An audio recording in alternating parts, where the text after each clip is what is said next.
જય શ્રી રામ. ખાલી વાસણ સફળતાનો સચ્ચો અર્થ. એકવાર એક યુવાન એક મહાન ગુરુ પાસે ગયો અને કહ્યું, ગુરુજી, મને જીવનમાં સફળ થવું છે.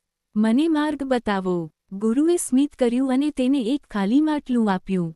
બોલ્યા, આ માટલું લઈ જા અને કાલે મને પાછું આપી જજે, પરંતુ એક શરત છે, આ માટલું ક્યાંય પણ પાણીથી ભરવું નહીં. યુવાન હસ્યો. આ તો સરળ છે, એમ કહીને ચાલ્યો ગયો. પરંતુ રસ્તામાં તેને તરસ લાગી. ગામની પાસે પાણી દેખાયું. વિચાર આવ્યો, જસ્ટ થોડી વાર માટે જો ભરી લઉં તો શું થશે?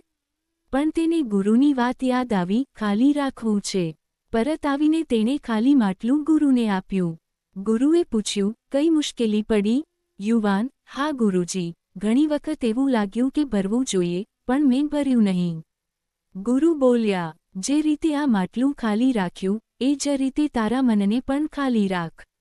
જો મન હઠ, અહંકાર, ગુસ્સો અને જૂના વિચારોથી ભરેલું હશે, તો નવી સફળતા કેવી રીતે પ્રવેશશે? શીખ. ખાલી મન નવી શીખ અને નવી તક સ્વીકારું શકે છે. અહંકાર અને જૂના ડર છોડો, જીવનમાં નવી દિશા ખુદ ખુલશે. ક્યારેક છોડી દેવું પણ જીતવાની જ રીત છે.